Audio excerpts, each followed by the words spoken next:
So I will share you my screen.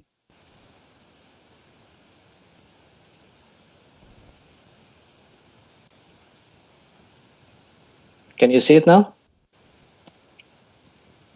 Yeah. Yeah. So basically, before we start this lecture, I would like to inform you that there is some changes in the schedule, and that is regarding the material about sequential quadratic programming and nonlinear programming.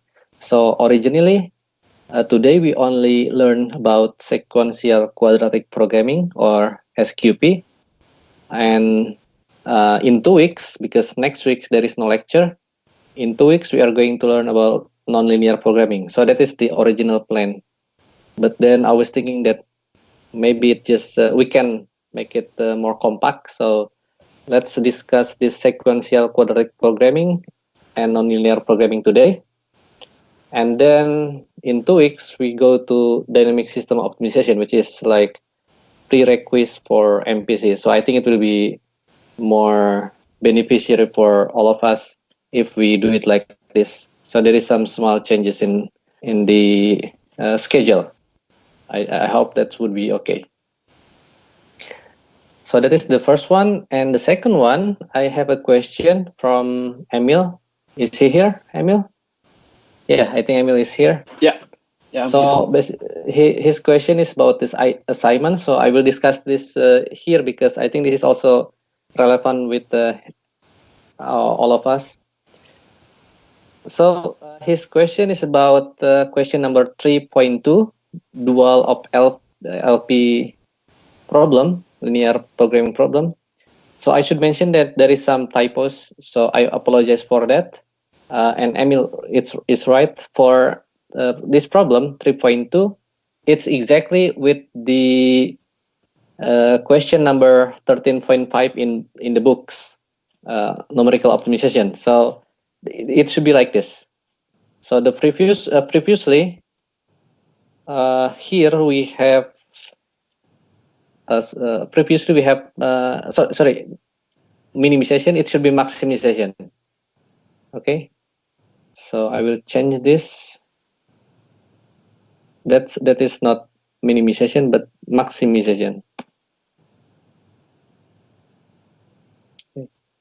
So this is the correct one. So it is exactly the same with the numerical optimization in this one 13.5. So what I'm going to do now is I'm going to just update. Marcus, what about is the constraint both inequalities or are they equalities? I can't remember what. Yeah, inequalities now. Okay. Yeah, so it's exactly the same. Yeah. So I apologize for that, and thank you very much for informing me. So that is my mistake. Yeah, I update it now, so you can see it later. But regarding another question like this one, this is a bit different with the books, and that is intentional. So if you see there is some this difference regarding the sign, so that should be fine. But anyway, have you tried this assignment? Else than Emil and Mikkel? Well, after you have edited the last part of the assignment, it's the only one I'm missing. I have done everything else. Okay, that's good. How about the other? Well, I've done till 11. I'm gonna start with the part 3. No. Okay, that's good. But I mean, you still have time, of course. But it will be nice to do it. But actually, I'm planning to give the second assignment after holiday. So after next week, in 2 weeks, there will be the second assignment. And then in May, we will go to the project, the small project. Okay. So that is the some announcement about this. Okay, why not during the holiday? Yeah, do you want me to give the assignment during holiday? I mean, there is no holiday basically. uh, Everybody is at home. So what do you think? I think I need to have opinion from the other. Is it Well, okay? if you have enough time, it would be best for me to have it on the holiday. Okay. Okay, then I think that will make sense. I mean, it doesn't matter because then we can also set the deadline in 3 weeks, for example, like before May. So May you only do the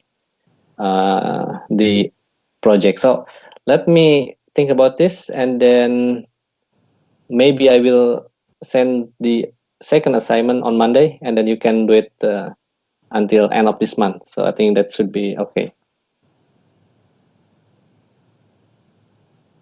Upload what, Imran? Upload the assignment.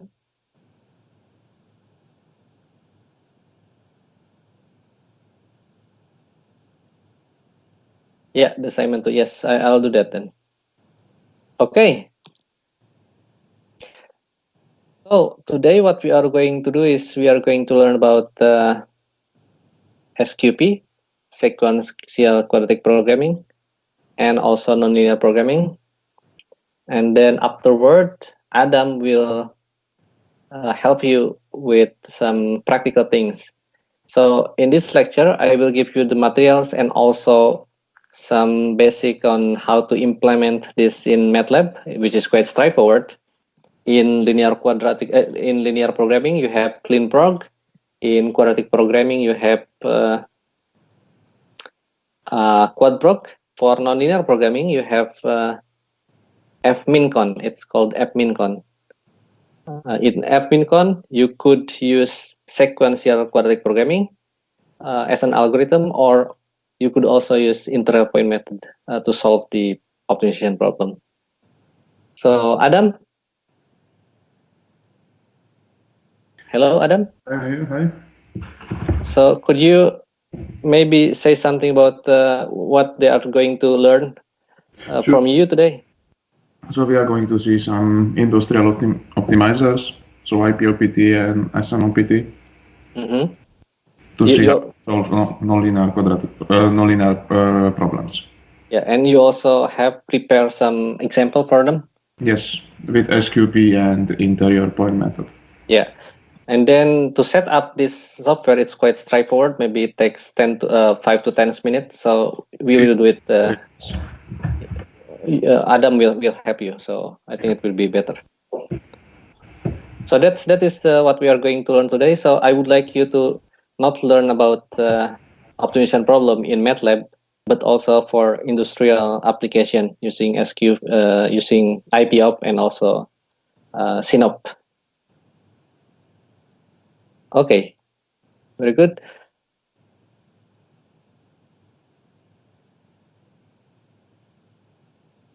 So as a motivation, I would like to start with the lane keeping problem in autonomous driving. So I think I already put my slide in Blackboard so you can see it. Or if you want to see it directly, that's fine. So basically, this is a problem of lane keeping in autonomous driving with model predictive control. So let's start with this simple example. So as you can see over there, the autonomous car need to be controlled, and then the idea is that you define the yellow line. This yellow line is from guidance basically. This is the line that you're supposed to follow, and actually in real time in real application you can get this yellow line by looking into from the sensor, for example, like camera sensors or And then the green one, that is from your calculation, basically. And then what you want to do is that you want to follow this yellow line. So you use MPC in this case. And then the idea of MPC is that you use model, MPC model predictive control. So you use model to predict what happened in the future or in the next time steps. And then I will show you the model, what the model looks like. So basically this is the dynamic models. So X and Y, that is the space, the Cartesian in X and Y direction. This psi, this is the heading. V, this is the velocity. This is A, this acceleration. So what you can control in this case is that you can control A, and also you can control this delta. So delta is the steering angle. So you can control the acceleration and also the steering angle. You can look this problem into the detail, and then you can find that this dynamic model is nonlinear because you have cosinus and sinus. So this model is basically derived from simple bicycle model. So this is the bicycle model. This is the rear wheel, and then this is the front wheel. In this case, you're only able to control the front wheel. So this is the delta that I'm talking about. This is the angle of the wheel. And for the speed, you can control it via the acceleration. The model itself is nonlinear, and then of course you have constraint on the input. For example, that the steering angle should be between minus 25 to 25 degree, and then this acceleration from it is only a simple example, so maybe this value is not realistic, but basically it's only mentioned that either you have acceleration or the acceleration. Okay, and then the objective is that you want to minimize the difference between, for example, the X and Y that you observe from the model, and also that you observe from the sensor, like this one. If we rewind this problem, so you want to minimize the difference between the yellow line and the green line. Okay, so that's what you want to do, and then this is written in this objective over here. Okay, and also maybe you want to also minimize the difference between the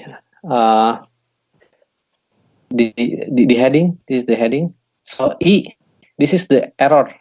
E is defined as an error, and then, for example, also you want to minimize the difference between your current acceleration and the previous acceleration, and also this is the current steering angle and previous steering angle. Do you know why we want to minimize the difference between this this control input now and previous?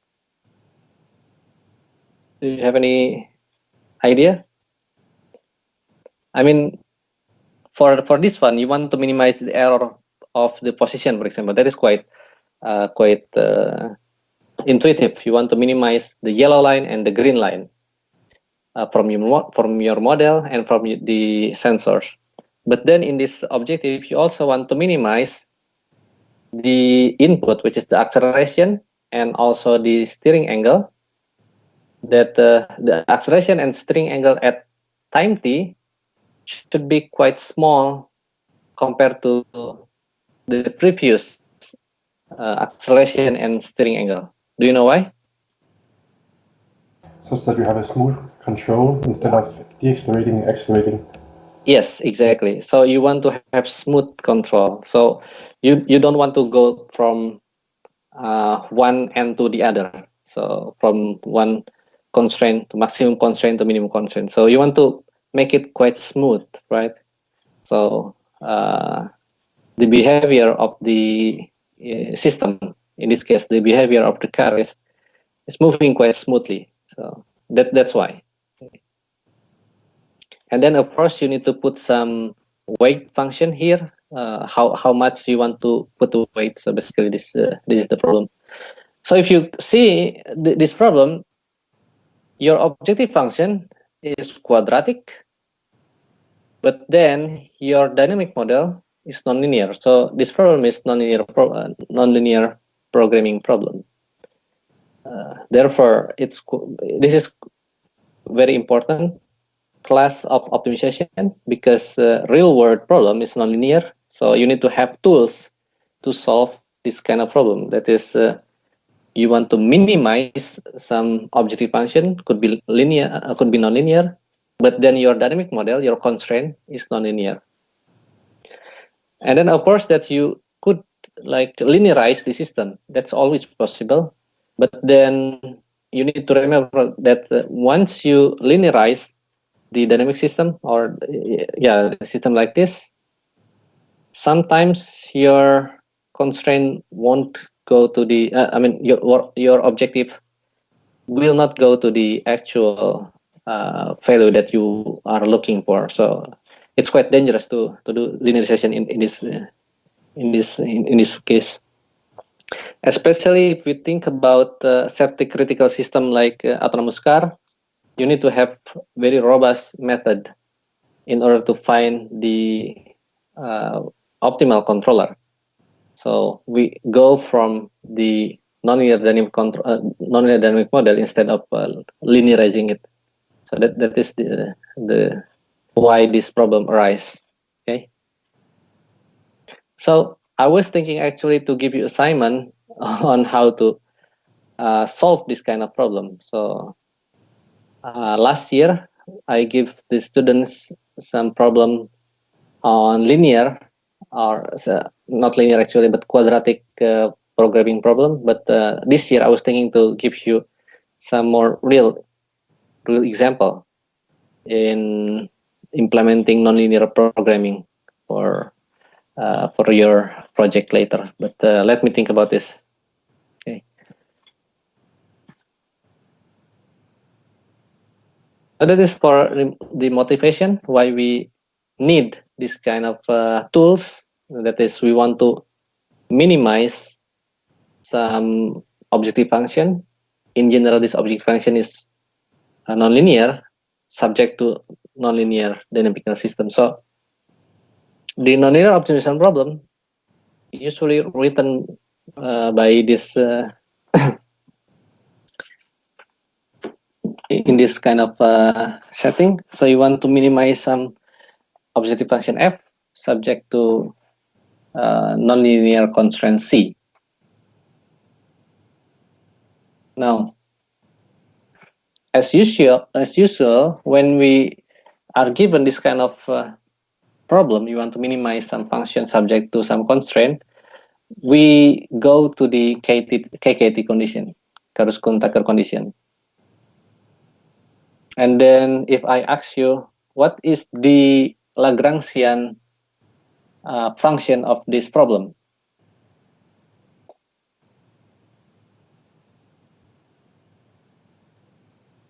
So maybe some of you have an answer. What is the Lagrangian function for this problem?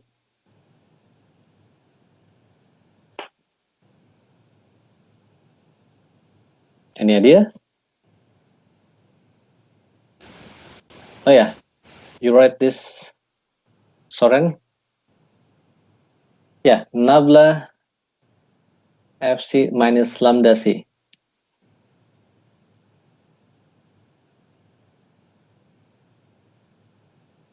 Fx. So basically the Lagrangian function is fx minus lambda times cx. So lambda is the Lagrangian multiplier It could be positive, it could be negative. That's no problem because this is equality constraint. And then in KTT condition, basically you need to derive the first KTT condition. You derive this Lagrange function with respect to x. But then just to simplify the notation, so let's say that the derivative of the constraint. Remember that this constraint is a vector. It could be a vector. The objective function is scalar. X is a vector, so this is a vector scalar, or scalar. This is scalar. The f is scalar. X is vector. But C is a vector of nonlinear function. So if we took the derivative of C, what you get is Jacobian matrix. So let's say that this Jacobian matrix is denoted by A.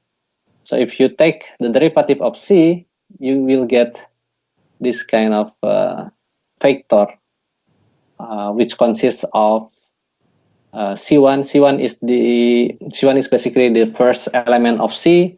C2 is the first element of the second element of C, and until M. So in this case, you have M constraint. And then, as some of you wrote, as Soren wrote here, that when you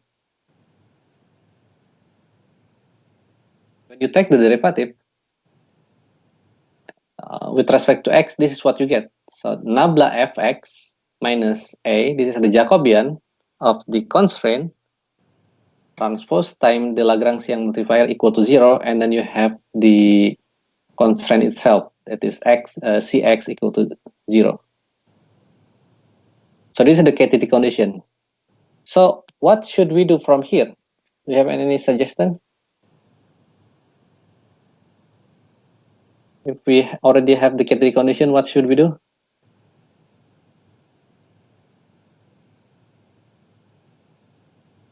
Then we could solve for the multiplier. Yeah, you can. You need to solve this, and how to solve this kind of system?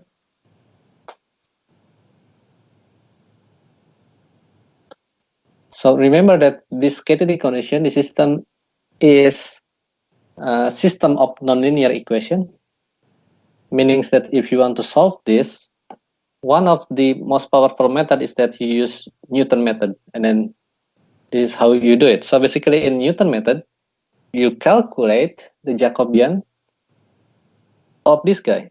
Okay. So remember that this big F, this is a vector of nonlinear function. So if this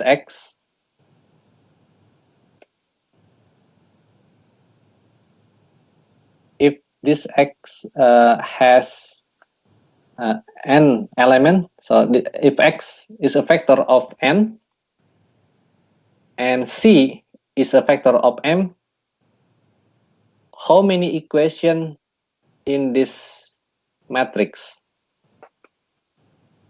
Sorry, not matrix, but this is vector. How many equations in this vector?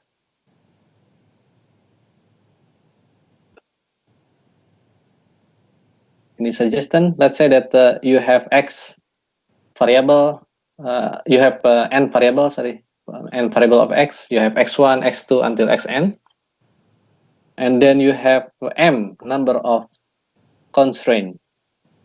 So how many equations in this vector?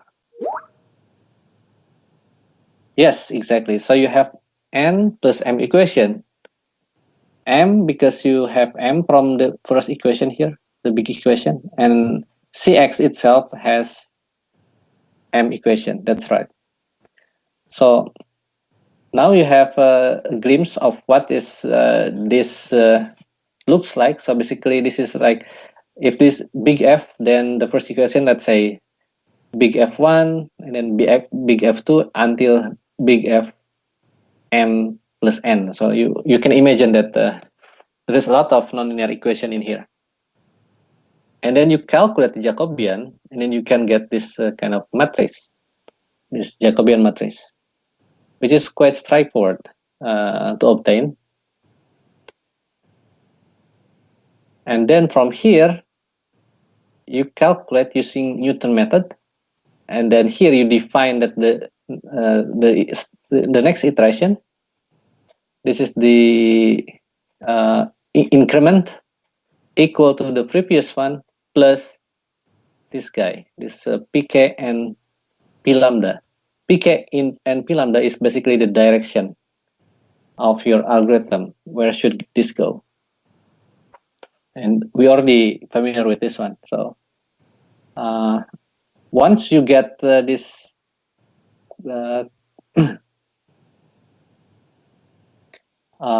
so basically this is how you go. And then what is p, k, and p lambda? And that is you get it from here, from this kind of equation. So I think you are familiar with this. We already discussed this a lot of times. This is how you solve the KTT condition using Newton approach. Okay. So you calculate the direction. This is the Jacobian. You take the inverse of Jacobian times this is the nonlinear term, which is this guy. And then you multiply the inverse, you get pk and p lambda, and then you put this pk and p lambda into this formula. So, any question up until here? Was it clear? Yeah. So could you please repeat the last part you said? Oh yeah, the last part. So basically, when you want to solve this, what you need to do is that you need to calculate the Jacobian. This is a system of nonlinear equation. You calculate the Jacobian, and then once you calculate the Jacobian, you will able to get this direction. This is the direction. Okay, and this is the Jacobian. So the solution of this one, okay, maybe you are not sure what is pk and p lambda. So pk is basically the direction of x. P lambda is the direction of this lambda. Okay, so this is the delta lambda. In previous lecture, we have this delta lambda, which is basically the increment, and then pk is delta x, and this delta x and delta lambda you can obtain from this kind of equation. So you have the Jacobian, you have the increment, and then if you want to calculate the increment, you take the inverse and then go in front of this equation, and then you get your explicit formula for p, k, and p lambda, and then you put it here, so you can move from previous state to the next state. Okay. So that's how you solve the KTT condition. And then there is a basic assumption. If you want to use sequential quadratic programming, or you want to solve the KTT condition, and that is the constraint Jacobian X has full row rank, meaning that the constraint should be independent. So let's say that you have C1 and C2. C1 and C2 should be independent, meaning that you cannot write C1 equal to some constant times C2. So it should be independent. And then the second one is the matrix is positive definite. This is to make sure that you assume that your solution exists. Okay, remember that if you have a convex problem, it will exist if the Hessian is positive definite. You remember with that last week? This is almost similar. So we impose this assumption just to make sure that when we have the problem, given the problem, we need to make sure if this is positive definite. Then if this is positive definite, then we are sure that the solution exists. Okay. Now about this SQP framework, what is the idea behind this SQP framework is that, let's say that you have a nonlinear optimization problem like this. The idea of SQP or sequential quadratic programming is that you approximate the nonlinear function both in the objective and the constraint using the Taylor approximation. So let's say that f here, this is completely nonlinear, c is completely nonlinear, and then if you apply Taylor expansion, you get this kind of expression. So the objective function f, you approximate using second order Taylor expansion, while the constraint c, you approximate using first order Taylor expansion. So that is the idea behind SQP. So you have completely nonlinear problem, and then you approximate up to second order for the objective and up to first order for the constraint, and then you solve this. It's called subproblem. You solve this subproblem in order to get P. What is P? P is basically the direction of your algorithm. Okay. Can you imagine the concept? So basically, SQP is based on linearization. Not linearization, but approximation based on the quadratic function. So, do you have any question? I hope it's clear, the idea of SQP. Yeah, good. And then how to solve this? It's pretty much the same.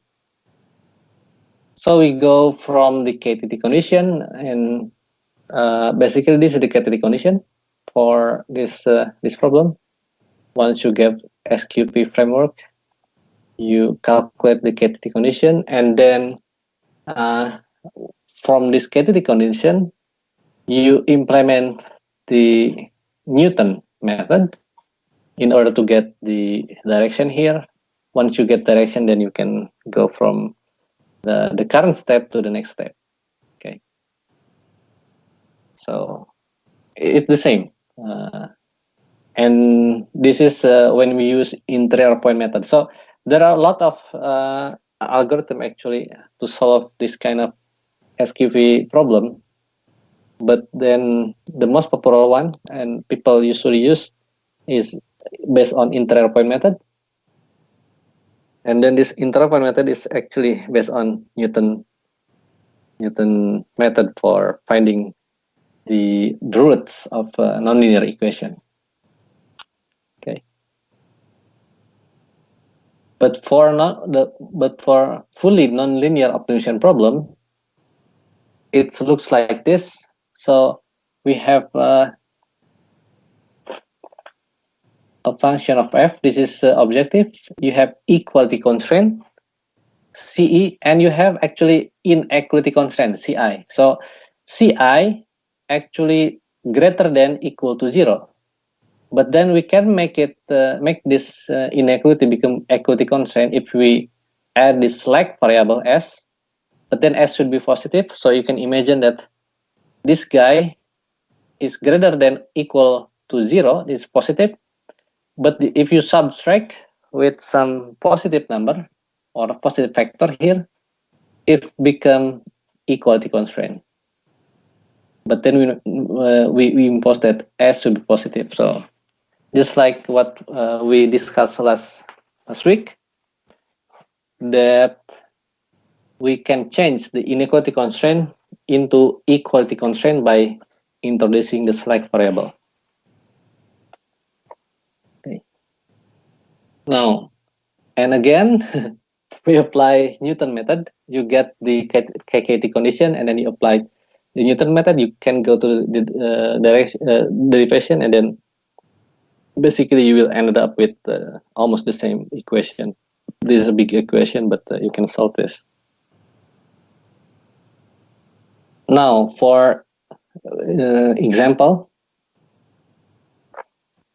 let's say that you want to maximize some utility function like this. This is it has non-linear part and non-linear part, and then subject to some linear constraint. You can do it by your hand. First, you calculate the KTT condition, and then you need to solve the KTT condition simultaneously. Because if you think about this equation, the Lagrangian multiplier will be this objective function minus this constraint. But then if you take the derivative, you see here that the highest power is the power of 2. So if you take the derivative, it will be disappear. So you only have, for example, here, take the derivative, it will be 4x1. This is 2x2. So your derivative will be linear, right? So if your derivative is linear, then you can solve it quite easy.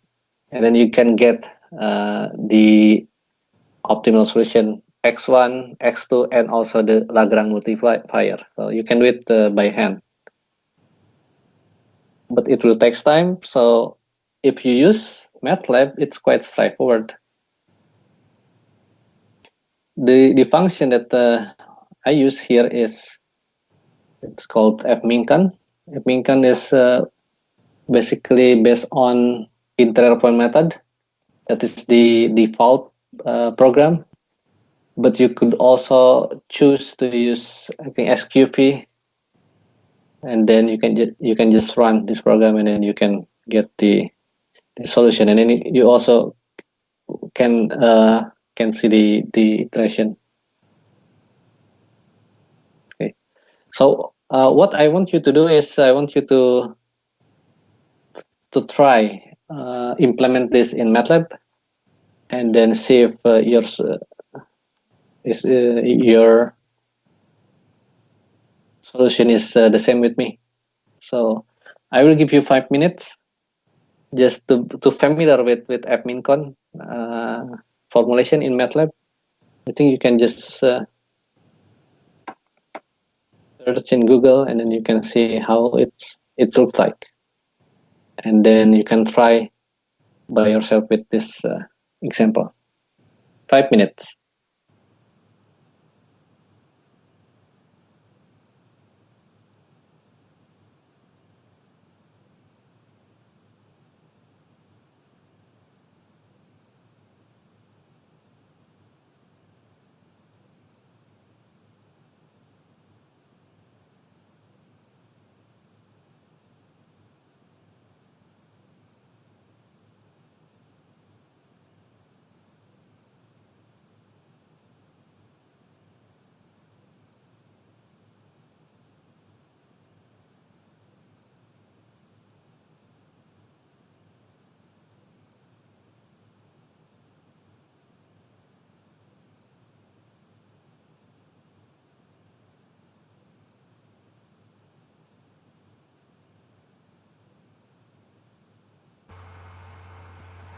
Agus, hello.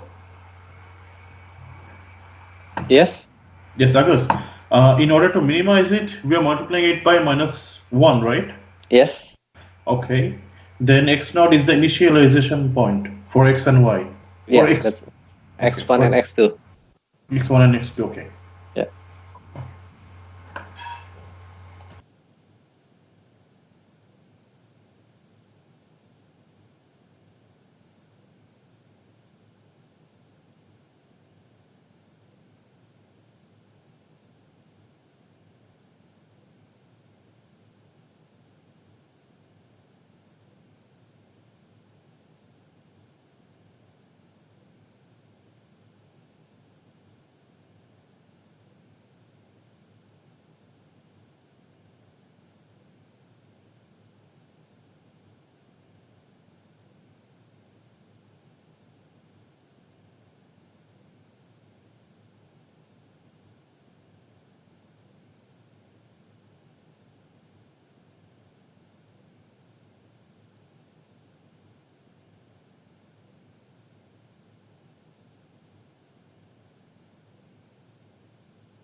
So, are you able to calculate? Yeah. It's quite easy, right? Yeah. So, yeah. So the important thing is that you understand how it works. So, I mean, you already learned about linear programming and also quadratic programming last week, and the method is quite similar. For it solves the problem can be solved using integral method, which is based on Newton method. But in particular, for linear programming, you can also use simplex method.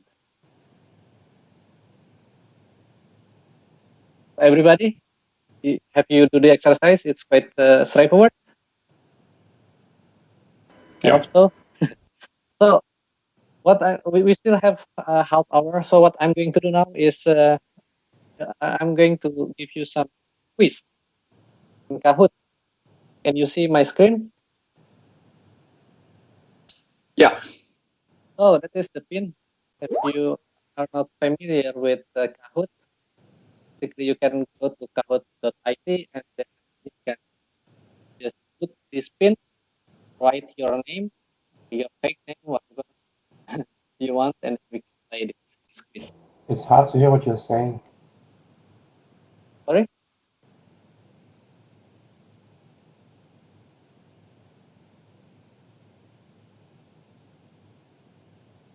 Mikkel.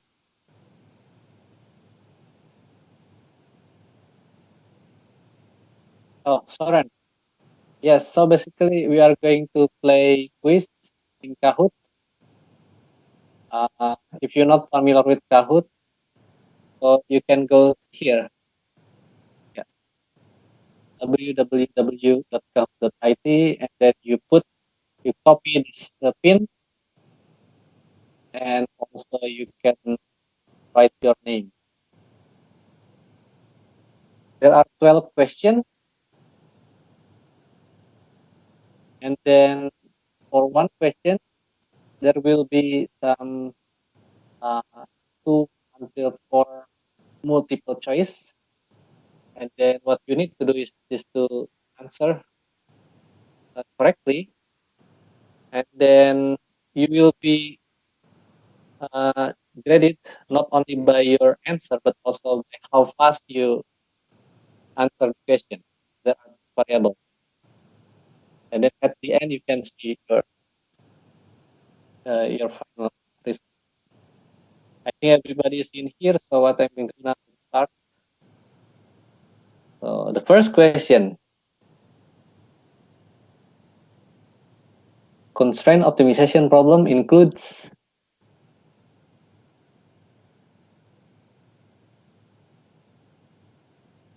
the second. First can answer it from now.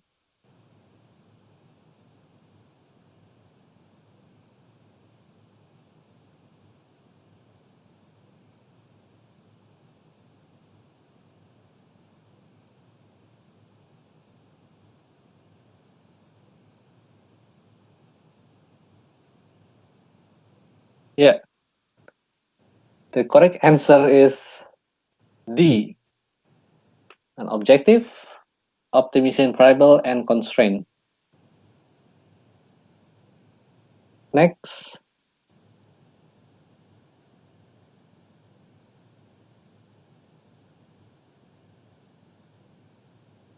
Which one is not the characteristic of convex programming?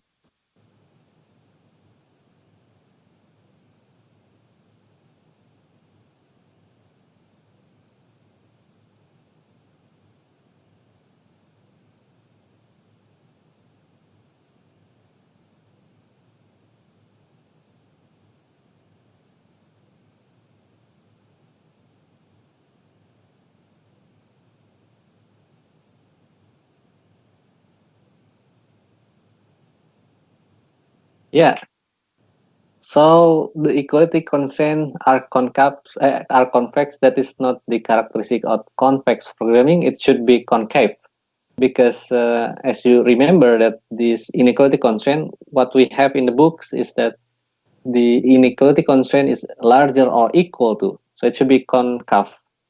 But if you have a problem where people define it should be less than or equal to the inequality constraint, then it should be convex. Okay, so but since we are using the symbols from the book, so it should be concave. That is the correct one. So the answer number this one, the inequality constraint should be convex. That is the wrong one.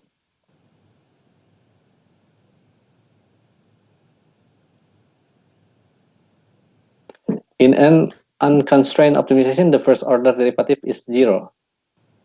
The first order derivative is 0. Is that necessary or sufficient?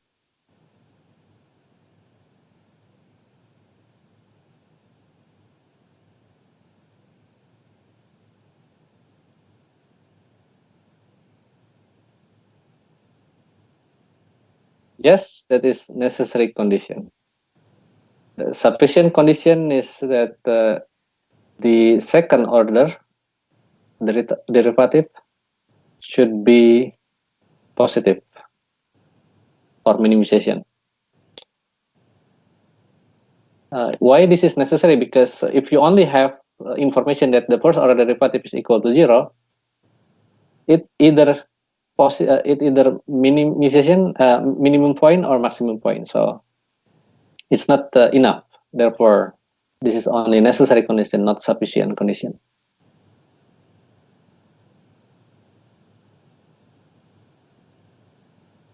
If the first order derivative equal to 0 and Hessian has both positive and negative eigenvalue.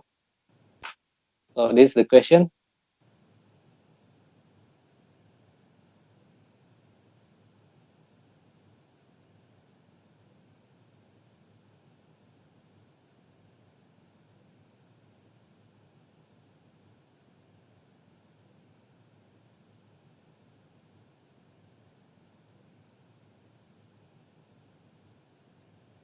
Yeah, I think it's quite clear. So the point is a saddle point.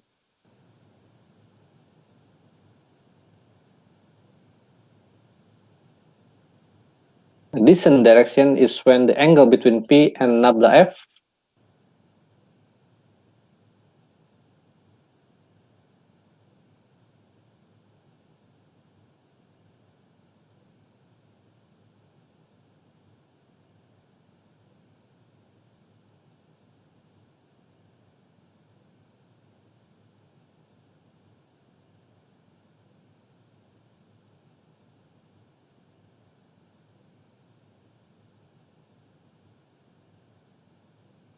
yeah, it should be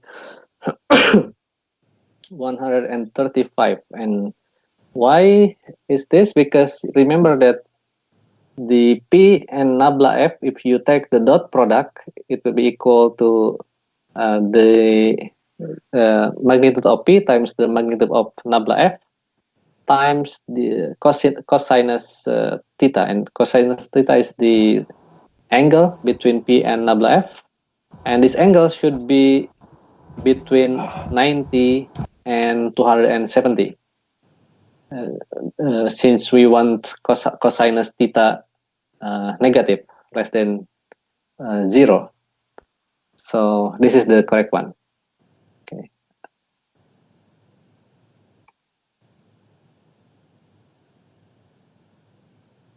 Backtracking is a method to determine. This is the question. Backtracking is a method to determine.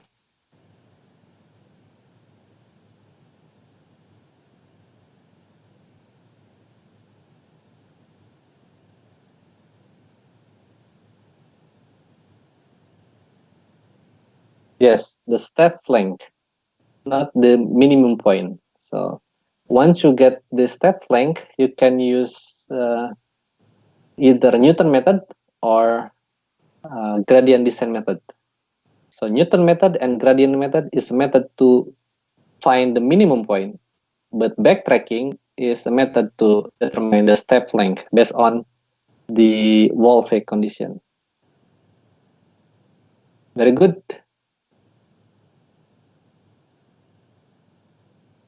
What is the maximum value of f? Okay, this is a bit tricky, but you have 1 minute.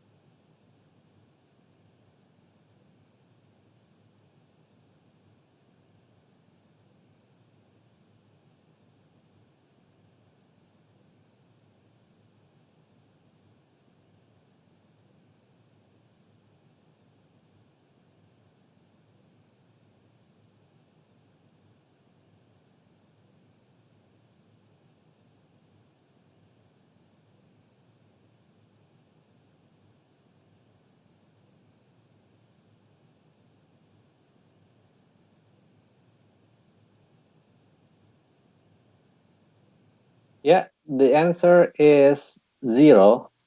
And why is that? Because the function f is a parabolic in it's goes going up, just like x squared. So it's going up. So it has minimum point, of course, and the minimum point you can obtain by calculating the derivative of objective function equal to 0, and then you get x, and then you put this x into f. But that is the minimum point. But the maximum point will be lies in one of the what you call it, the interval, the maximum or minimum. You remember that the constraint has an interval between 0 and 3. Yeah, 0 and 3. So you need to check at x equal to 0 and x equal to 3. And then if x equal to 0, you get -3. But if x equal to 3, then you get 0. So that is the maximum point. Okay.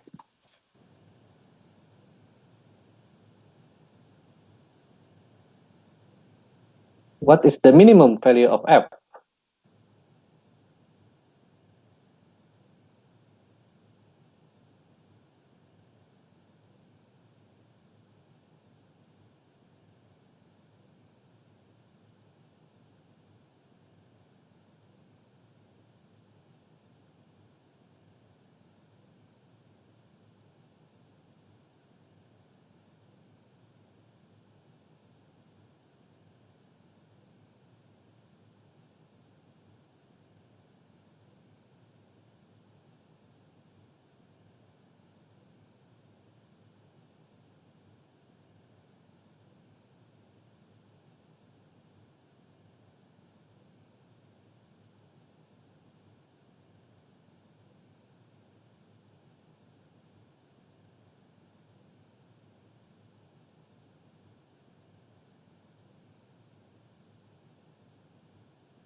Yes.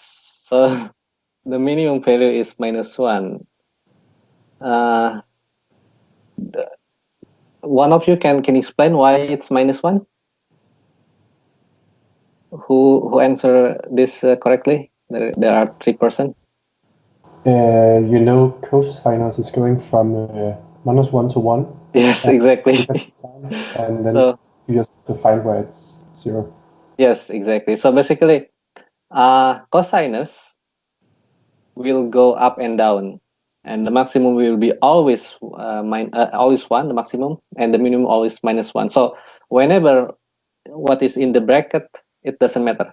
Okay, that is just to make you a bit unsure, confused. Maybe some of you calculate the gradient, but that is not the correct way. The reason why I give you this kind of equation is that I would like you to understand the concept of maximization and optimization. I mean, for this kind of problem, you don't really need to calculate the gradients and maybe do some crazy optimization method, gradient descent or Newton method, but you can think that the function always up and down. This cosinus or sinus also is the same. So the maximum and minimum would not be changed unless if I restrict the the visible region. I mean, in this case, the visible region should be positive. So it goes from 0 to infinity. But if I restrict, let's say that x should be between 0 and 1, then I need to check at 0 and at 1, which one is negative. So that's why this is -1. Next question, question number 9. What is KTT condition? First order sufficient, first order necessary, second order sufficient, or second order necessary?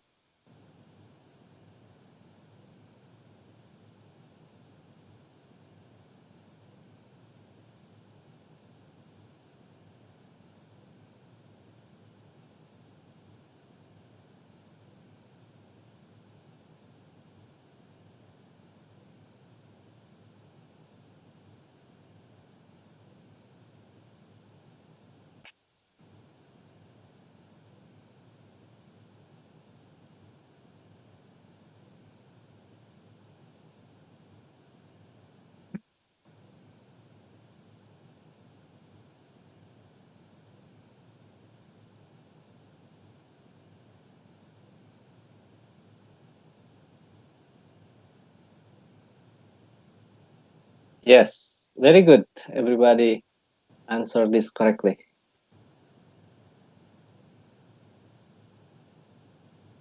Which one of the following is not required for using Newton's method?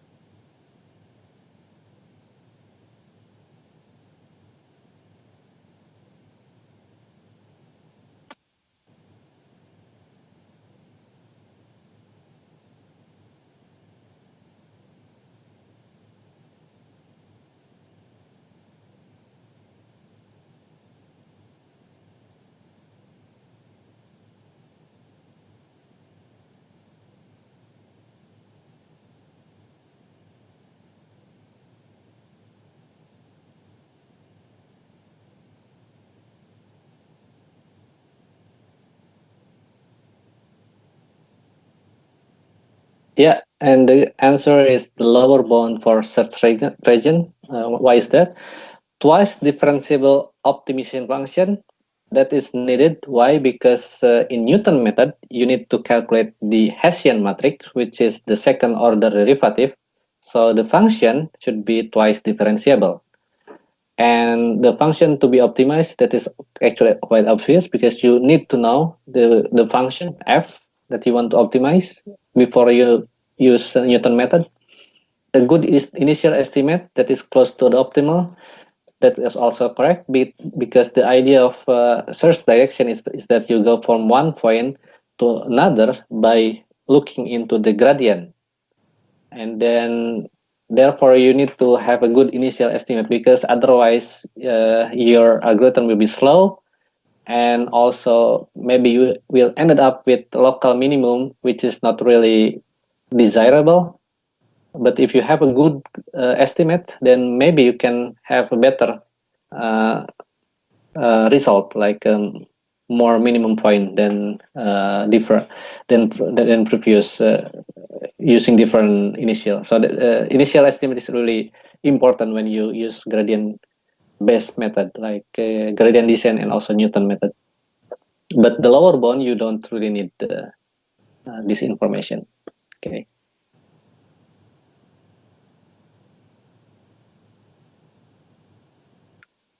Which of the following statement is incorrect?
Yeah.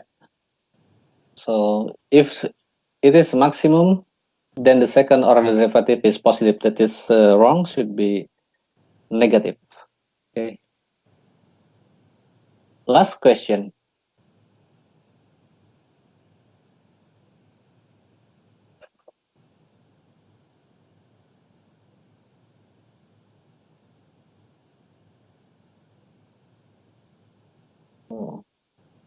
How many constraints?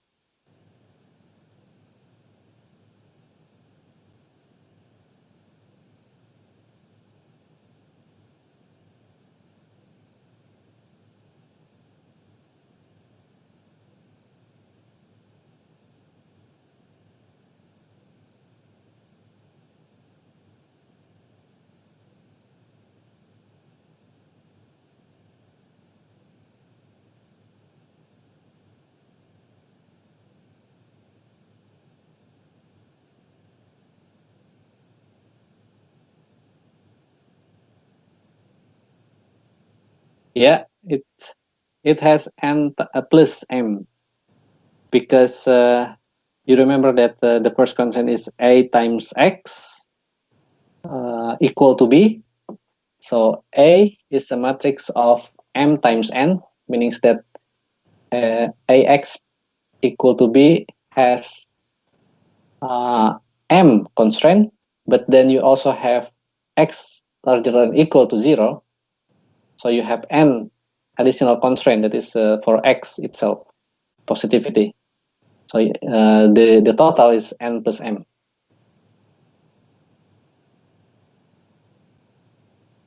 So this is the result.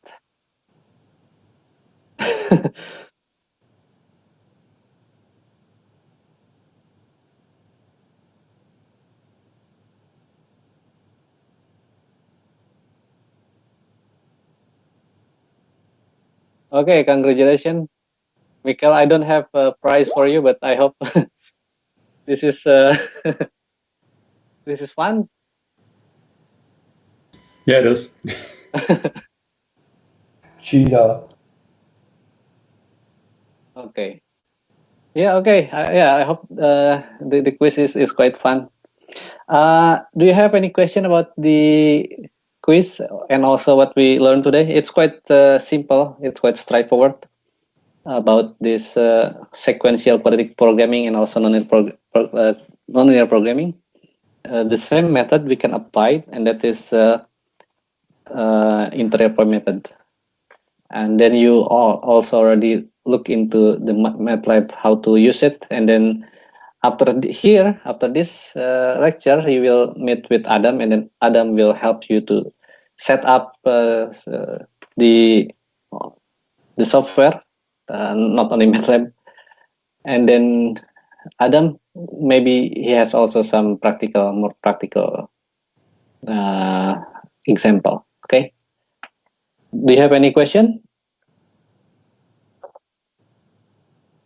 Okay, I hope it's clear. If you have maybe remember some question that you need to ask, then you can send me email. Okay. Otherwise, see you next week. See you in 2 weeks. Okay. And I will try to post the second assignment next week. Thanks. Thanks. See you. See you. Bye. Bye.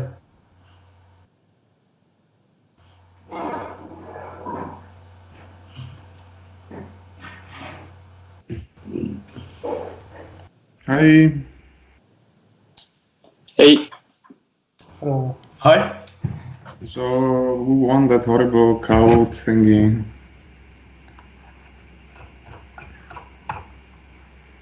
No, I'm just kidding. So, if you go on my webpage on the teaching section,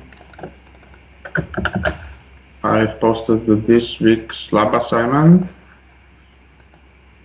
I just paste it again in the chat.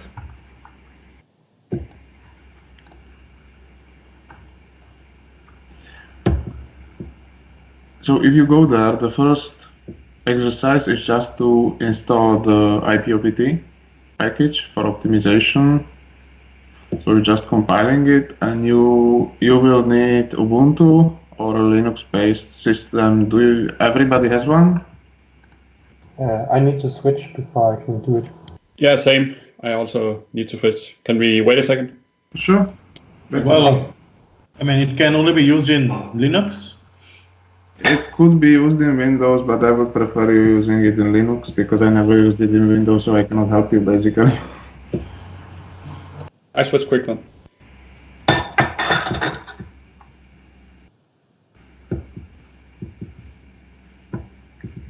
I also need to install Skype when I log into Ubuntu, so it would take a second. I don't have Linux. You don't? Nope. Should I try it on me? No, if you don't have Linux and you really need to use it under Windows, the modeling tool that we are using later, so how does it work? First you have this optimization software, like Yes. IPOPT, and then you are using an interfacing language to interface it and to specify your problem. Mm-hmm. So the language is just an interface. And as far as I know, the interface is also available on Windows. I can search it for you. Yeah. So wait a second.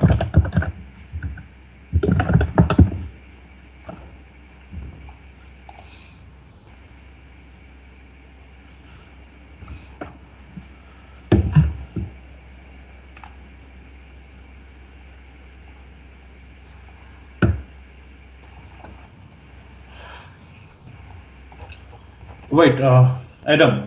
Yes. Let me get my brother's laptop. He has Linux. Let me get into that. I think for the time I used his one, and I have to install Skype in that one. It will take some time. Okay. Sure.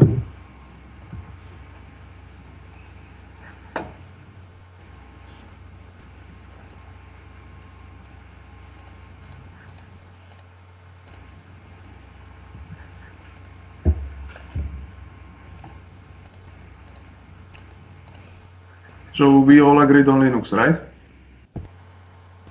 Yes.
Can anyone hear my voice?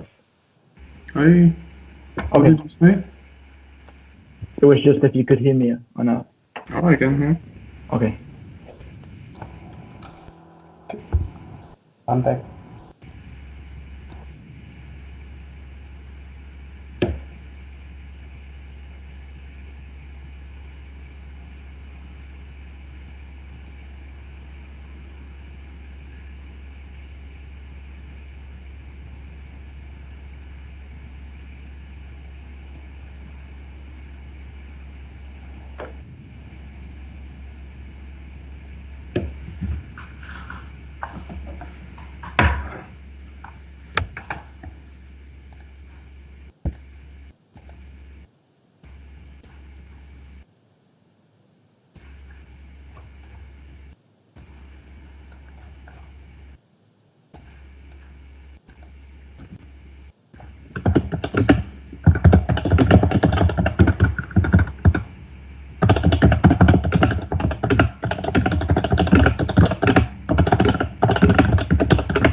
Adam, Yes. should we just download the executable? I would suggest you to compile it, because then in the last one, in the appendix exercise, we are going to see the source as well. Although I know that in some systems it does not provide the executable directly, but it provides only the library calls. So depending on how your Linux is configured. So that's why I also included the direct executable download link in case it does not compile you the executable to run with the interface. But it's still useful to compile the whole library. Okay? Yes, no, maybe? Okay, yeah.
Just to ask the same question, so we should compile it by ourselves? Yes. It does not take long to compile it. Sounds good.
Yes, Adam, I'm in. Yes. I can hear you. I'm in. Yeah. I'm gonna go to your website now. Sure.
So how it's going? Everybody is on exercise 1, compiling IPOPT?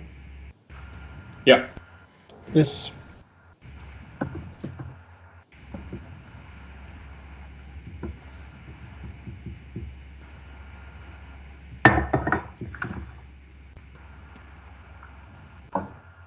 So we'll have to install IPOPT first, right? Exactly.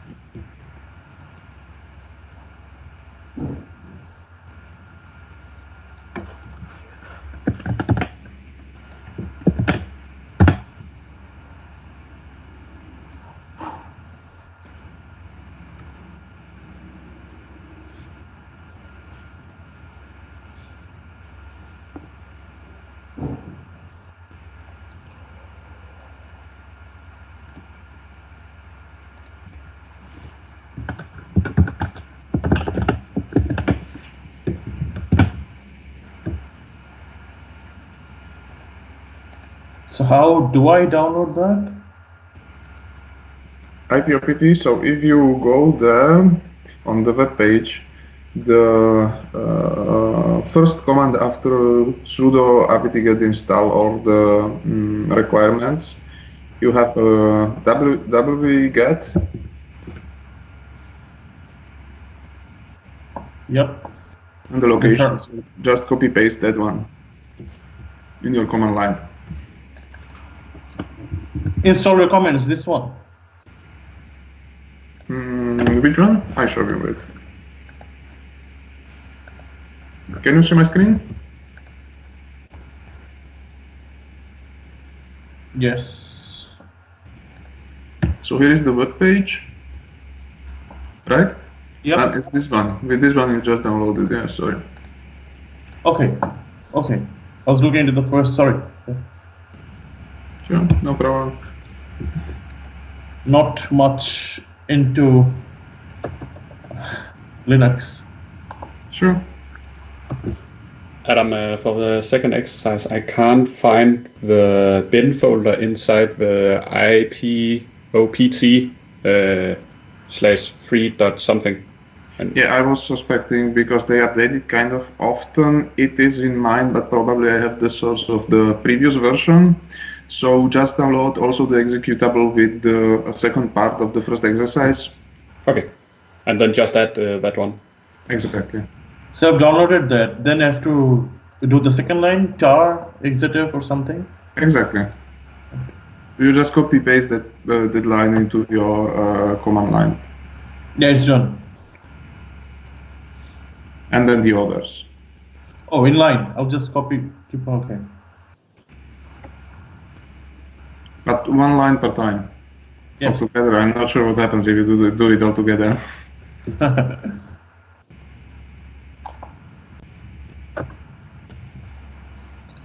It says command not found. Can you share your screen? Yeah, of course.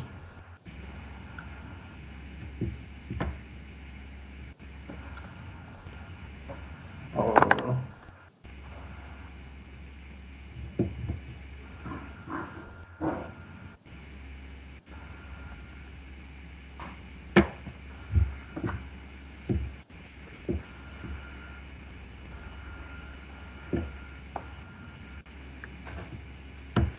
So which one? Oh yeah, it's CD.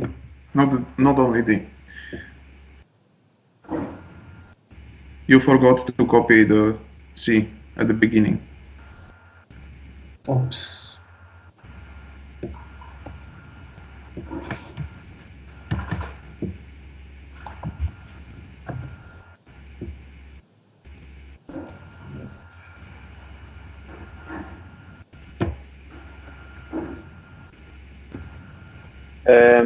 Yeah, I have the same problem as Mikkel. I can't find the bin folder. So we still need the source, but do also the other command. That is it, exercise 1. So to download just the executable. Where should we place the executable? Just in the same home directory? If I remember well, if you execute that command, it will automatically place the executable inside IPOPT in your home folder. Okay. You see that it makes the IPOPT directory and then it unzips the source into IPOPT. So The second line. Oh, yeah. So I've done till this part. Next, this one. Wait a sec. Yes. Where are you?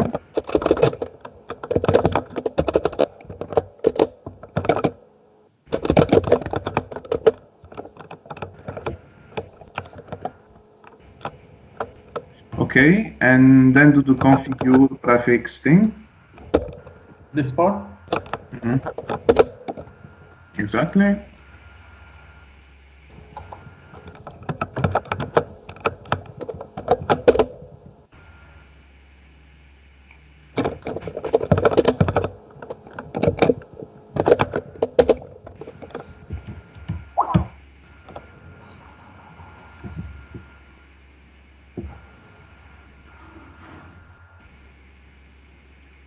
It says in the end, failed for IPOPT or something. Can you see? Is it alright? Wait.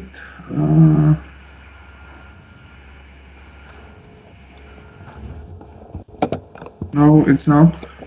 Let me check what's going on.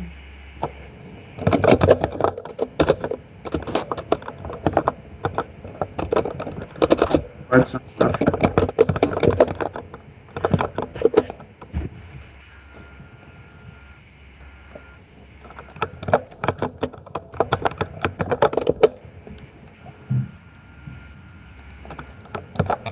Give me a sec. Sure. Try to execute this one again. Wait, I'll send it to you in the chat.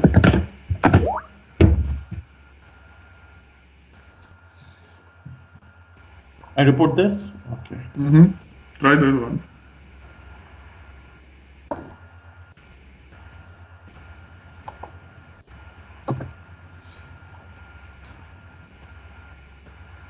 Okay, now type cd space dot another dot. I don't understand. Not dot. Okay. Wait, I'll write it for you. Yeah, done. Chat. Like this. Build, not build, sorry.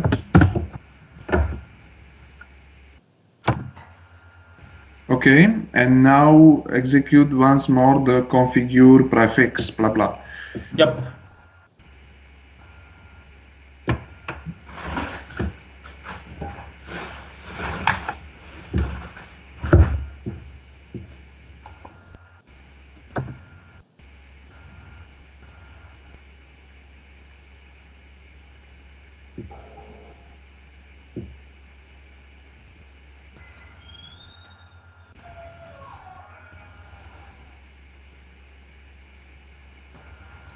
It says the same. Oxygen. Give me a sec.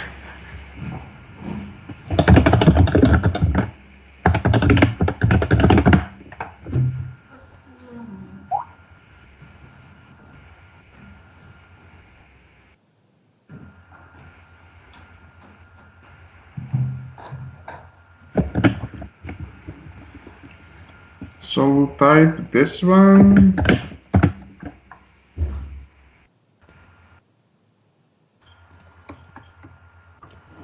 Just when you have time, Adam, I get this error here when I try exercise 2.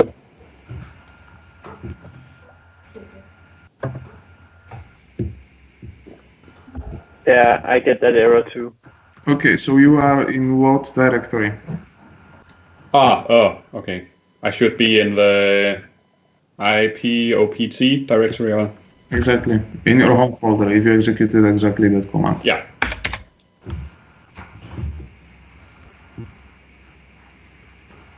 Not yet. An error.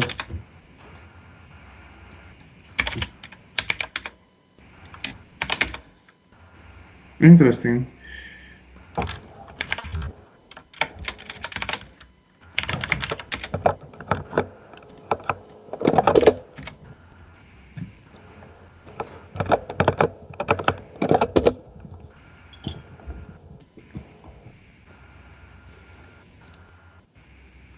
Let's execute this.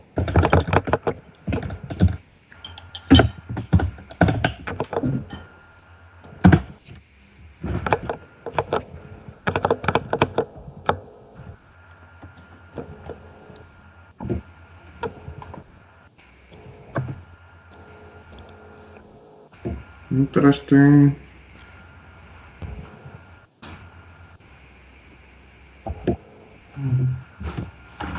Wait.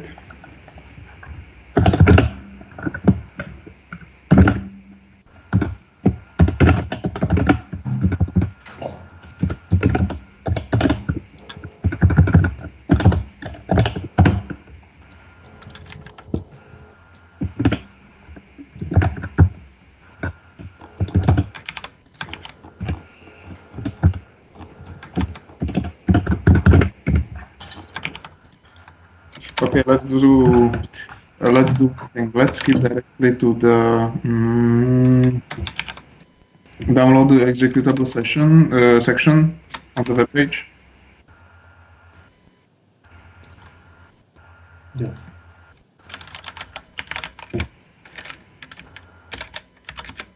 So try those two commands. Okay. Thanks. And then we will eventually try to solve your problem later. Yes? So the script for downloading the executable is placed in IPOP, while the other one is placed in IPOP with a version number. Is it okay if they're in two different folders? Sorry, say it again? When we go to your web page, the one that we download from the top one, not the executable, it's going to iPub with a version number, while the download is going into iPod without a version number. So they're in two folders. Is that okay? Or should they be in the same folder? You mean when you are doing exercise 2 with IPOPT, right? Yeah, so when we have to refer to the executable, then it's placed in the iPub, while the rest of the program is in, if you scroll up a bit. Sure. So Ample is just an interface, and you have sourced it through the, where it is? Yeah, the make install. Exactly, and then you have echo export path. So that means that you are executing it from wherever you want.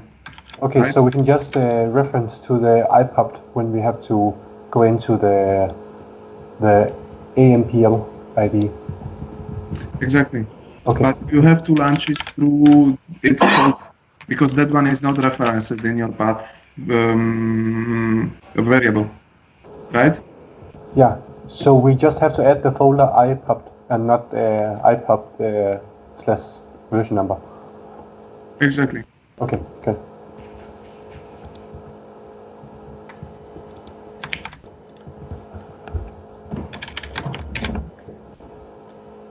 So basically how it works, it has a library version, which is your typical SO file. And then it has an executable that's used by Ample. So it means that you can run IPOPT just as command line tool, and it needs that one. So that's why you're using the executable instead of the library version. Okay. And then you will use the library version in the last one, where you basically compile a program, and the program uses the IPOPT library that you compiled at the beginning. Okay. Which one is the iPub executable here? Wait. Which one do you think is the iPub executable? Go home, in the home folder. Yes, home. And you have also IPOPT. Go back. No. Go back. Home. Yes. And here's the IPOPT folder. Yes. This one? Yeah. Okay, got it. That's the executable. And click with the right button of your mouse in that Nautilus Explorer thing. Okay, add to Explorer. Right button, yes, and open. Open when it was where it was. No, not on the source. Send to. No. Not on the source. Outside the source. On somewhere on the white space. No, not really. Cancel. Yeah, cancel again. And click. No, don't click on the source. Somewhere on the white space. Okay. This one? Yes. Yes. And open in terminal. Okay, that's it. Okay, nice. And now from here you can run Ample. So if you type Ample, AMPL, without E in the end.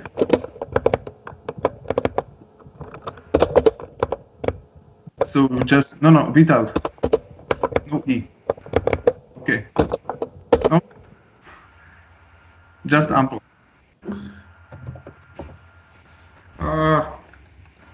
No E, okay, Ample. Exactly. Okay. And enter. Okay, so you need to do the other step. Okay. So the exercise 2 first. And then you can run it. This one? Show me a sec. Exactly.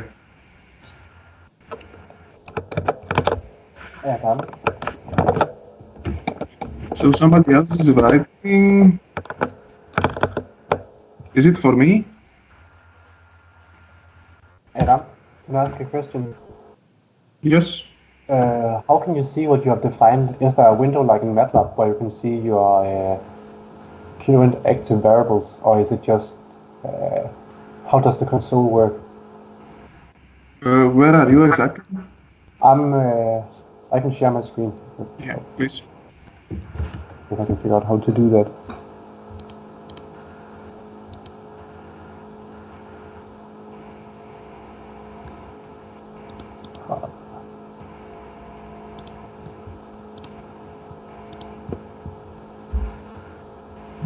You see it now? Mm-hmm. So when you have this window, how do you know what is defined and what's not defined?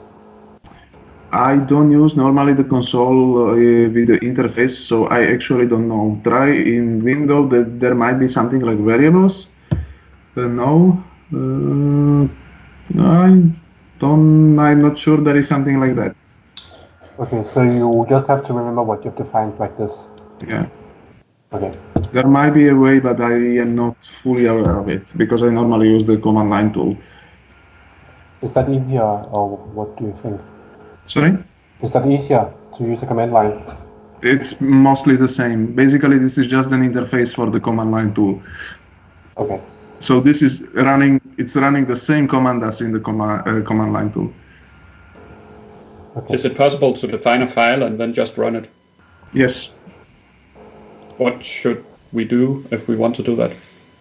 I don't remember. I think it was model and the file name. I'll check in the documentation if you give me 1 second. Yeah, sure.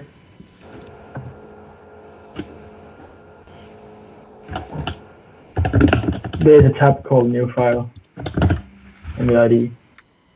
Yeah, then just the .mod extension I want. Yeah, I figured. Yeah, it's I don't know. basically model and then the file. How should we run it from the console then? So you save a file with your Yeah. model and you add variables, constraints, and the cost function, Yes. and then you just run it like this. I can share my screen. Into documentation.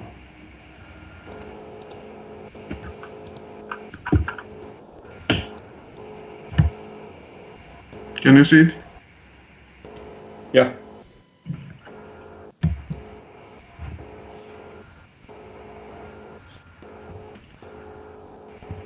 But I mean, our example is rather simple, so I don't think you need to define an external file. Up to you. Okay. They always go all in.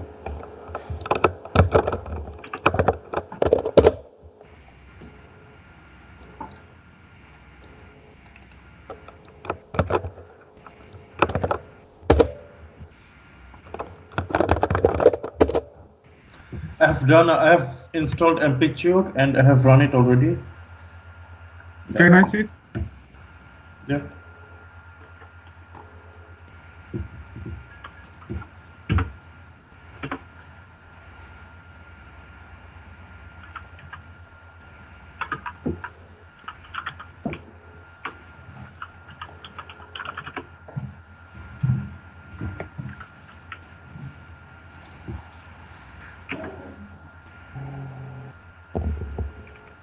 Okay, exactly. And now you just copy paste your commands, basically. Yeah. So if you go down, more down. This one? Now skip this one if you are using the ID.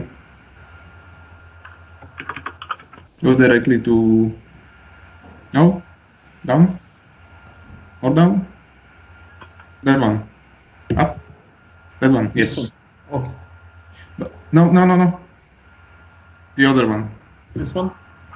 Option solver, IPOPT. Okay. But wait, you have to add it to your environment variable in the ID. So go to the ID again. So to Ample, yeah. And in the window, try window.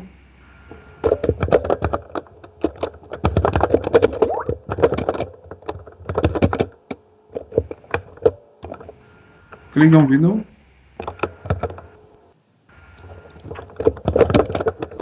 Okay, preferences. Search path. No. Sorry. Yeah, click search path. and up. Okay, and then go home folder, yes, IPOPT. That one, yes. Click OK. Yep. Exactly, and apply. Apply and close, and then you have to close and open it again. What? I have to? You have just to close it and open it again. Okay.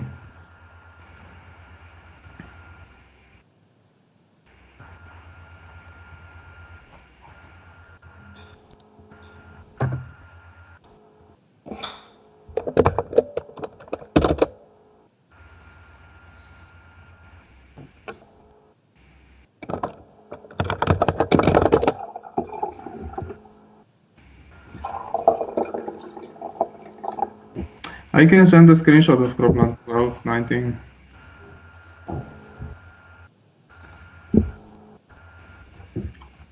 Just give me a sec. It actually says the solution, so you don't have to have it solved, but it's solved in the source that is there. And I'm getting I cannot find input error when I say solve. You cannot find? Cannot find input. Oh, maybe it's because yeah, I think I found the error. Never mind.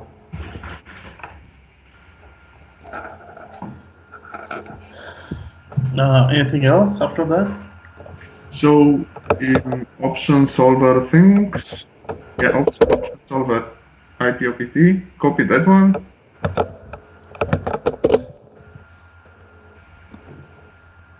Yeah. Did you? Yes, I copied. And paste it in the console. Exactly. That one. Then you don't have to do that one. Just skip directly to variable x1 greater or equal to 1 and lesser or equal to 5. So, yeah. Then,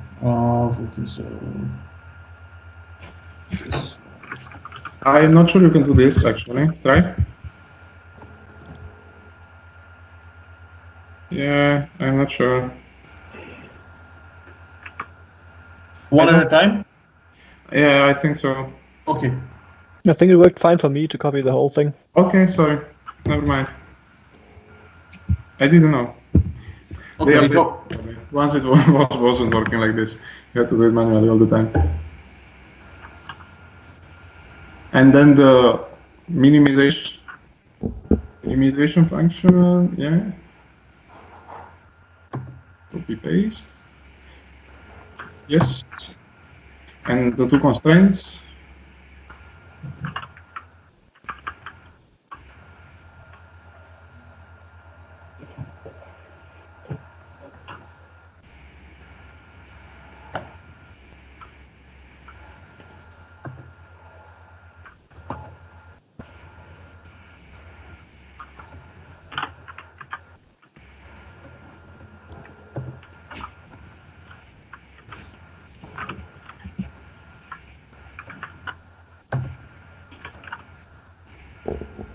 What? It says it cannot find IPOP. Give me a sec. Yes.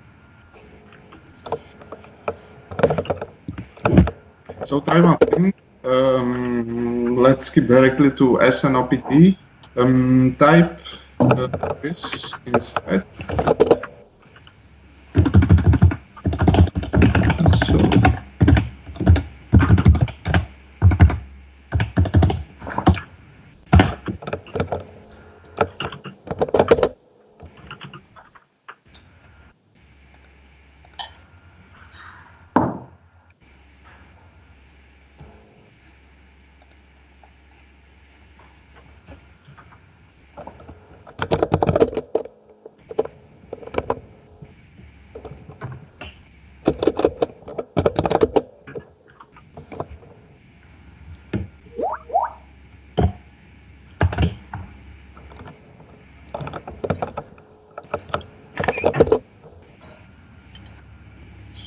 Good.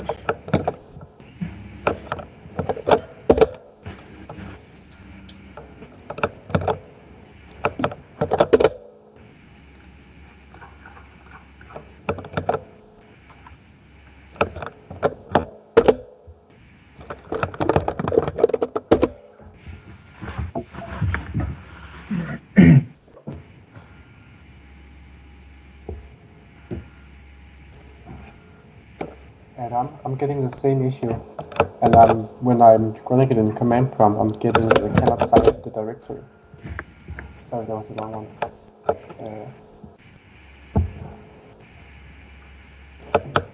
What are you getting? Sorry? I missed it. I'm getting this error when I'm calling solve. Interesting. And I got the same error as Imran when I ran it in the IDE. So now I ran it in the command prompt.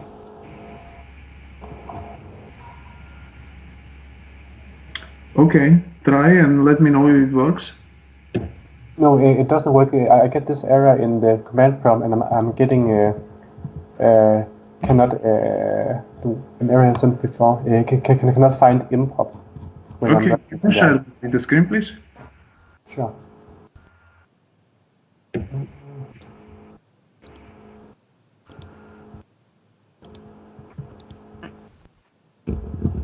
Should I give solve right now after this? Yes. Okay, sure. So you have to do this in the IPOPT folder. Okay, so I have to go to...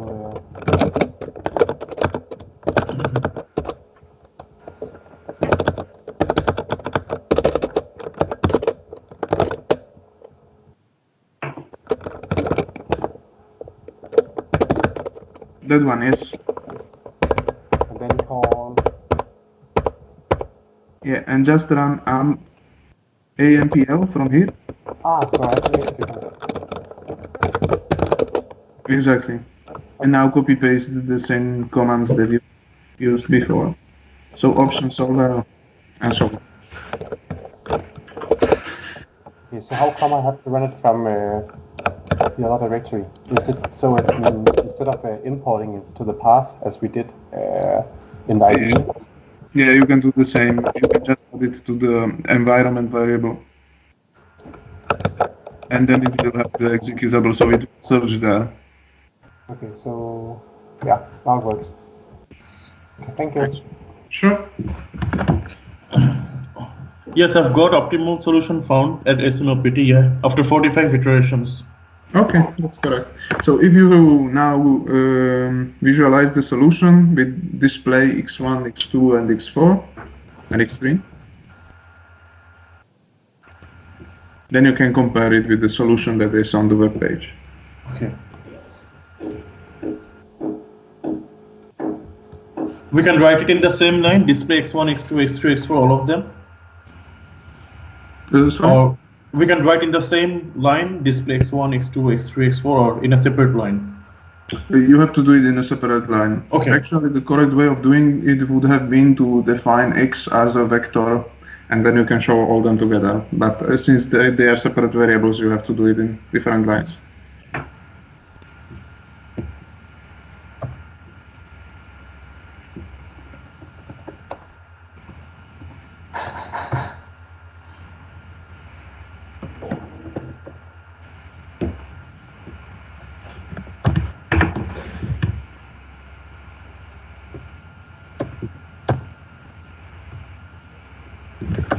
Yep, I got all the values, 1, 2, 3, and 4.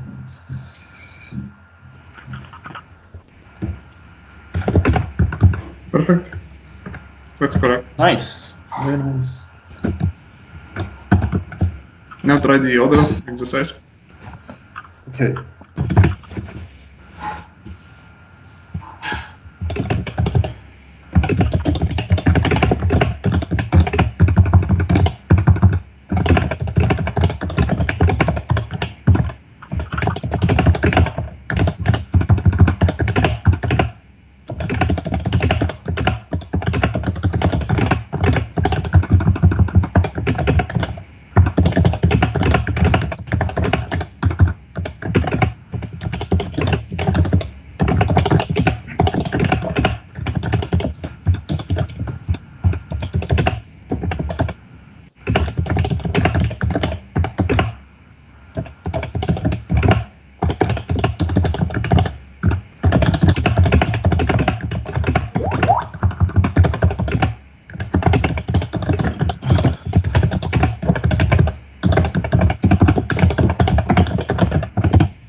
one. Den er længere op i chatten. The problem is Adam have posted it. Thank you. Adam? Yes. So in the problem 12.19, we have to write in just have to see 1 minus x1 to the power of 3. How do we write in power of 3 and amplified? I think it's just power of 3, like you would write normally. Okay, it just gives me a syntax error. Does it? I can try and send a screenshot. Just make sure it actually makes the power to sign. If you you have to make a space after the power sign, otherwise it makes the power to 3 and then it fails on that. Yeah, it's because of that, Emil. Oh. You need to have the small triangle sign instead. Yeah, okay, it works now. Thank you. Sure. Small triangle sign.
In 12.19, the Yes. variable x, they have. What are the limits? I mean, the upper bound and lower bound. Do we have any limits for x? No. Just try some. Okay. So that one is a circle, so you might be able to do it just between minus 10, 10, I would say. Should work. Minus 10 to 10. Yeah. Minus 5, 5 as well. Something standard.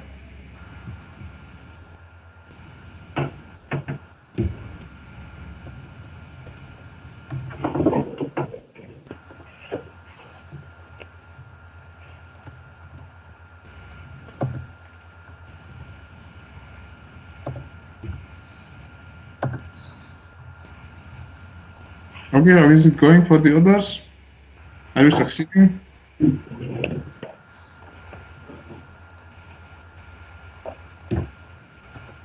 No? I think I'm at the last one now. Nice. The others? Same. I'm working on it. Yeah, same here. Well done. So we have got only two variables in this one. Exactly.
Why is it saying that the cost is already defined?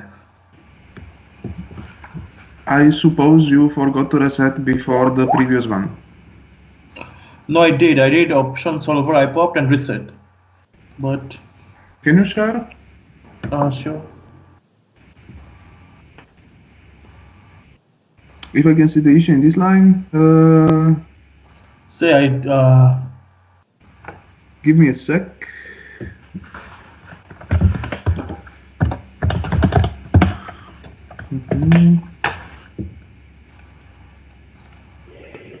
I can, but that thing is relatively. But that thing is relatively stupid. I would suspect it does not like. Wait, hold on, actually. It's pointing at 0.25. I'm not quite sure if it's because I'm using the wrong comma sign. No.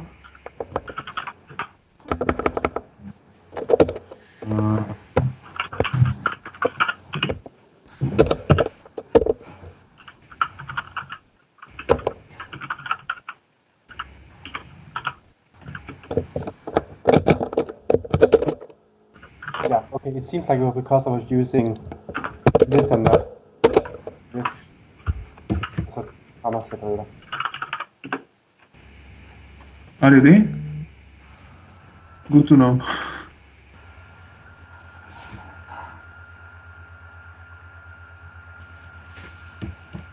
Should I reset and try it again? Show me, sorry. I got a little lost in another question. No problem.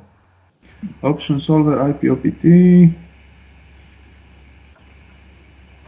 Oh yes, because basically you wrote twice minimize cost. So we didn't understand. Yeah, just reset it again. Okay. It's not MATLAB. So the output sometimes is not very clear. It's because we forgot the comma in the end of the minimize cost.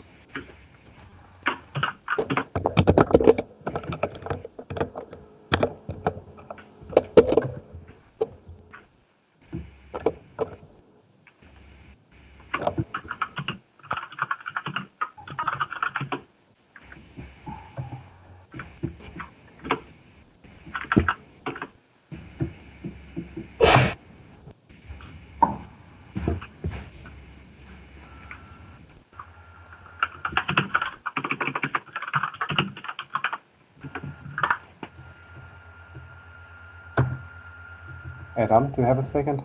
Sure. So, I just produced a lot of error up here, so I wanted to reset. Then I wrote reset. And then I get the question mark. What does the question mark mean? It needs the comma in the end of any each command. Otherwise, it's expecting another command coming. Okay, so when it says question mark, and then I say reset, it has that one has interpreted reset, space, reset, and then another reset. Okay, but then it just throws an error. What does that, like, why does it do? Yeah, because it does not expect reset, space, new line, reset. It just expect reset, comma. Okay, so now I just write it again, like this. Yeah, but it write it again now, reset, comma, and now it works. Because you had, it was reading the other line, which was exit, right? Yeah. So that's why it's rather stupid. Okay, so how can I make it go out of the question mark when I produce an error with a question mark? Just comma. Just type comma. Okay. Thank you. Sure.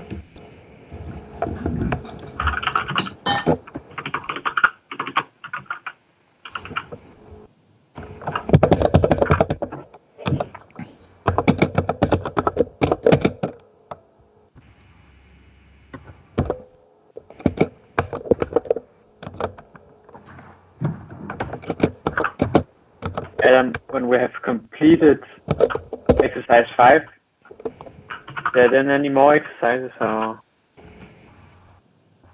So if you really want, you can try to do the exercise 3.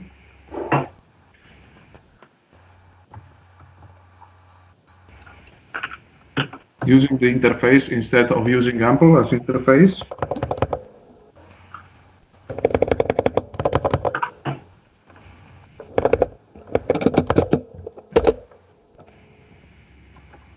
Although it's not as immediate as the others,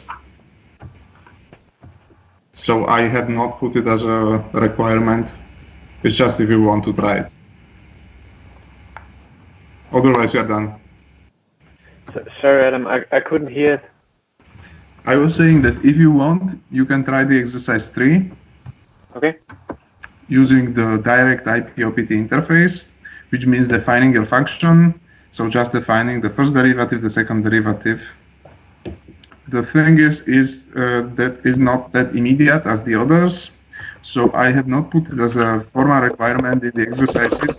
It's just that you want to know exactly how to use IP-OPT. Okay. Without using the interface. Then you can do it. Otherwise, up to you. You are done with the Okay. others. Okay, thank you. Sure.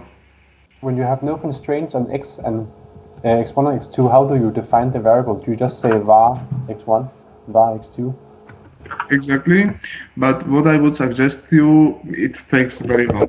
You don't define any domain, is to define a domain. So let's say from -10 to 10. Okay. Because you know that you are expecting your solution there. Okay, that makes sense.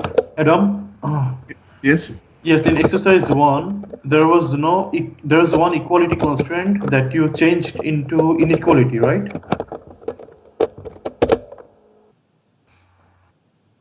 In exercise 1, it was x1 square plus x2 square plus x3 square plus x4 square minus 40 equals to 0. Mm-hmm. But we solved it as less than equal to 40 on both sides, right? Less than or greater than equal to 40 on both sides. Exactly. This is the way of saying the equality with the inequality constraint. Okay. If we have to solve in 12.19, there is one greater than equal to 0. This is basically an inequality constraint. We don't have to do anything else, right? Exactly. Okay. So it will be x2 plus 0.25 x1 square greater than equal to 1. Should we write like that? Yes. Should work.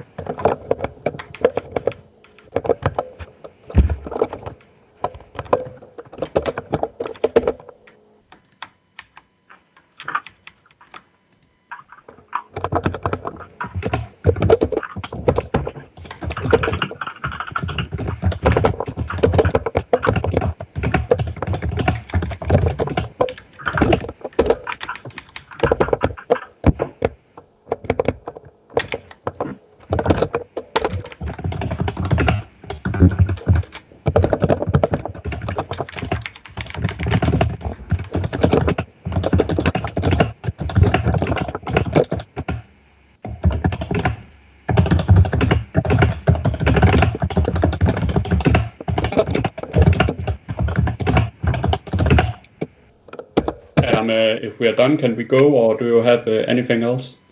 You can go. Okay, sure. Well, thank you for today. Sure, thank you. Yeah, thank you for today. I'm getting pre-solve constraint inequality 2.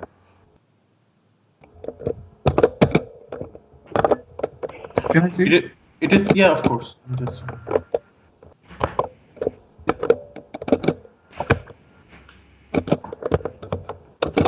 This line.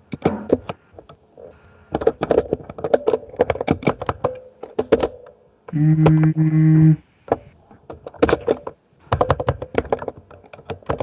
Oh,